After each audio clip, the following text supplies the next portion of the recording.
Did you watch the TV show? Is the movie better than the TV show?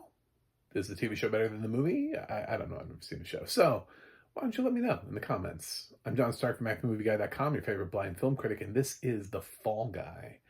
I own this on digital and has audio description. And since I'm a blind film critic, I have blind audiences. I'm wearing a purple hat backwards, black sunglasses, and I have a Harry Potter shirt on today, and I apologize for that, for wearing a hate crime. Anyway, so this is The Fall Guy. It's Ryan Gosling, Emily Blunt, Aaron Taylor Johnson. We've got Stephanie Shu. That was pleasant. I was pleasantly surprised by the Stephanie Shu addition to the cast. Winston Duke is in this. Teresa Palmer, directed by David Leitch, who he's definitely somebody that I really enjoy. And I'm thinking about sort of how, because David Leitch I don't think is somebody who's ever going to be on a trajectory for an Oscar. He feels like how we used to have sort of powerhouse action directors back in the day, when like you saw their name on a film and you were like, oh wow, okay, so like John McTiernan or I hesitate to say Rennie Harlan, but there was a moment when Rennie Harlan was true, when it was true for Rennie Harlan. John DeBont. There were just certain, John Woo actually falls in that category of people who were just known for making action films and making them fun and having a style to them and them being good.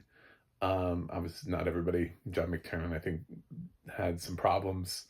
And Rennie Harlan, I've seen his latest film, and it's it's a far cry from Cliffhanger days. So yeah, it doesn't always stay, but David Leitch, he comes from the stunt background, and he's brought some really interesting things to the John Wick universe, to Bullet Train, to Deadpool 2. He has done quite a bit that is interesting, and this is interesting. I like this film. I think it's a little long. That would be my biggest criticism right out of the gate, is I think it's a little long. It feels like it struggles at times to keep the momentum going, but Ryan Gosling is really trying to keep the momentum going, and I really appreciate that. It tries to be this sort of rom-com thing. For me, it didn't really work that way, because I felt like this was so heavily on Ryan Gosling, and while he has sort of like this adoration for Emily Blunt's character, she doesn't quite fit in to the puzzle. I mean, she's kind of like, I don't even feel like she's the co-lead with him. I feel like this is Ryan Gosling and then Emily Blunt's in this film. I think most of the action sequences are given to him so that he can do a stunt. He plays a stunt performer. He plays the stunt performer to Aaron Taylor Johnson's obnoxious actor. And basically what happens is we're shown sort of we're starting off with Gosling sort of introducing us to his life, and sort of a great sort of start to the film. This film kicks it off in fantastic style. I love the film in the beginning. And Aaron Taylor Johnson is a spoiled asshole who is complaining because he thinks in one of his stunts you can tell that it's not him that's doing the stunt, and that you can see Ryan Gosling's face, and he's like, is there any way that you could do the stunt differently, but hide your face while doing it? Just whatever. I don't know. I guess we don't have VFX in this film where they can. Anyway, I feel like this is not a Ryan Gosling problem. I feel like this is like an existential problem that we need to talk more about, but maybe this is. I don't know. David Leitch is directing this, so maybe stunt performers are constantly asked, can you fall in a different way so as to hide your face so we don't have to do anything in post? Maybe that's true. I don't know. Anyway, so he has to redo a stunt, which goes wrong. He breaks his back, ends up in the hospital, and then we jump to like 18 months later. He's not working as a stunt performer, and he gets a call, and he's like, I don't do that anymore. It almost killed me. I'm done. I'm doing other stuff now. And then he's told, he's like, well, actually, it's your old friend is directing. It's Emily Blunt. It's the girl that you liked. She's moved from camera from camera operator to director. So, and she specifically has requested you. And he's like, what? Oh, she wants me? Oh, okay, all right. Well, then let's make this happen. So he flies out, and it's pretty clear that she didn't request him, which immediately makes the whole plot suspicious. They have a weird dynamic um, that they kind of, which is supposed to be being cute. Like they really try to pull this romantic comedy thing off here. Um, and I think maybe they could have. I think honestly, Argyle does a better job of pairing Bryce Dallas Howard with Sam Rockwell than this movie does with Emily Blunt, than Ryan Gosling does with Emily Blunt. Ryan Gosling does feel like he has to go do a lot of stuff by himself. And Emily Blunt doesn't feel like she's along for the ride. Like Ryan Gosling is sent off to find Aaron Taylor Johnson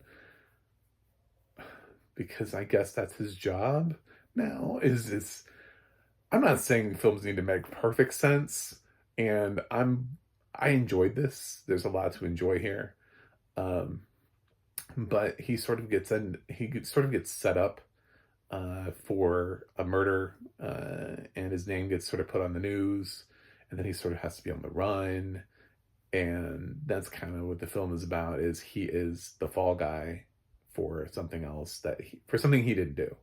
So he didn't do it. It's this is not like a mystery. Like, is he maybe a psychopath that actually, you know, are we doing that? No, we're not doing that. Um, the best part about it is when David Leitch gets to direct action sequences, and I don't know how much Ryan Gosling trained for this, but I know that when he works with actors who are willing to train and to do their own stunt work, that those films always end up being better as a result. So I don't know how much Ryan Gosling does his own stunts. I've never really heard him as being somebody who has done an extensive amount of training. I haven't seen a lot of behind the scenes footage with this. I'm hoping he did, because that's part of the fun is he directs people really well that way, including like Keanu Reeves, right? Ryan Reynolds does a lot of his own stuff for Deadpool when he's not wearing a mask. So yeah, there's stuff that he's willing to do. It's like not everybody does everything, right? Not everybody has skills. Keanu Reeves actually trains so that he's able to do the bulk of his stunts, are like Tom Cruise. Those people just really work hard to make sure that they're in those stunts. Some people just tap out immediately and they're like, no, where's my stunt man? And that's sort of the joke about the film, is that Aaron Taylor Johnson's character is kind of that guy. But it rides high on Ryan Gosling's general likability. Just this film is like, how much do you like Ryan Gosling? This film is a great answer to his Ken nomination, because I felt like the Gosling comedy, like what he does sort of for Ken, he brings a lot of that to Fall Guy. He's like, well, it worked in Barbie, so why wouldn't I do it for Fall Guy? And arguably, I think it works. I enjoyed Ryan Gosling here. I enjoyed Emily Blunt because she's enjoyable. I just think that the story doesn't reinforce quite the relationship that they have in the way that it does, which is kind of disappointing for a film that's like 2 hours and 17 minutes long. So I would have liked to see them together more, so that this dynamic that they have is supported more, instead of him just kind of liking her from afar, which a lot of it in the beginning is him just like kind of mentioning that he likes her and being like, see that girl behind the camera? Yeah, I like her. Well, show us, I mean, don't tell us, show us. I don't need exposition about you liking her. I want to see, like, and then the kind of like the dynamics that they have are weird when they have it, like when they start having dynamics. So I don't know. It doesn't strike me. I don't know that this is the perfect date movie. I don't know that it's a rom-com. I feel like they tried to like shoehorn this in so that women would feel less less like they were watching a guy's movie. But I think we're past gender norms in terms of like what to expect when you go see a movie. So just make the best movie you can, and don't worry so much about like which demographic is showing up to it. I think we just want to watch good movies at the end of the day, and people will show up. people will come. I think women would have come to watch Ryan Gosling if Emily Blunt wasn't even in the film. You know what I'm saying? Like, I feel like that's a thing. So yeah, it just didn't need to be happen. I liked Winston Duke in this as a different side of him. I want to see more from Winston Duke as his career continues to rise. Uh, Aaron Taylor Johnson, I don't know.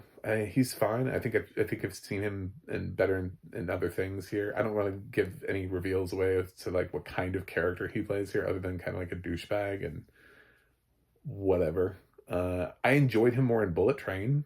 I thought he and who was he paired with? Brian Tyree Henry. Is that the two of them? They played the sort of like the duo killers. I thought they were really entertaining. They were the best part of Bullet Train for me. Anyway, I really liked that dynamic. So here, he's not the best part of the movie because Ryan Gosling is. And David Leitch is directing in the action sequences, which are really well described. By the way, I thought the film was as well described as it can be. Probably the one thing that holds up the audio description the most is the fact that Ryan Gosling talks a lot. He has a tendency to narrate over things too, like his inner thoughts come out. So you could be in the middle of something that would be really cool to have described, but we're getting Ryan Gosling's mostly entertaining inner thoughts. So it's not like a terrible thing, but it does mean that you may feel like if you're from the blind and visually impaired angle that the audio description is not quite as good as it could be. That's because this film isn't John Wick Chapter 4, where basically like nobody talks and there were almost like no lines of dialogue in that film.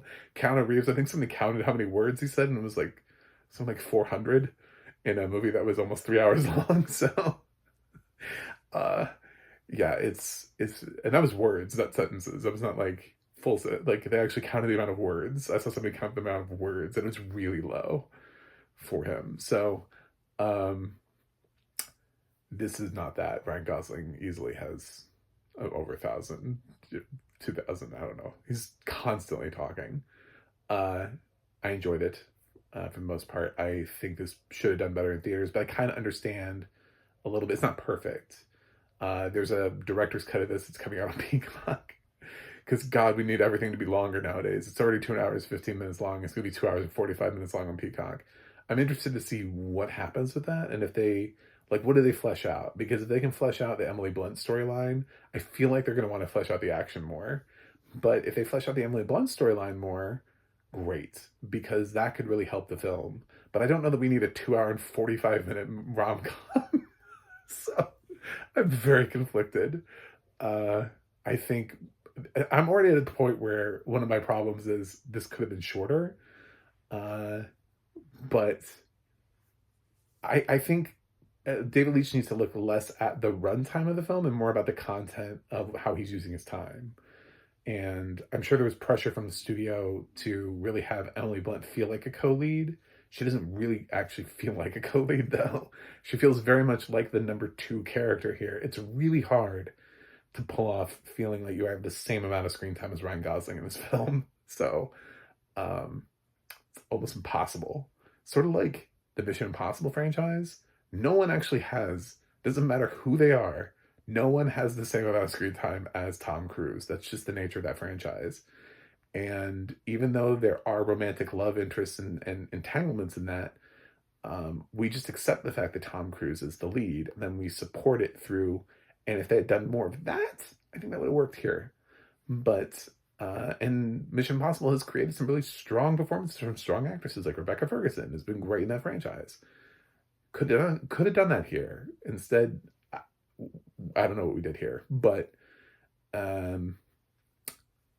I mostly had fun with this film, and I know it sounds like I'm just beating it to death, but really just my two concerns are I'm not quite sure that the rom-com angle worked, and I would have made it a little bit shorter. Those are kind of like my two big things. The rest of it is, I'm pretty high on it. I really enjoyed Ryan Gosling in this, and I generally enjoyed David Leitch as a director.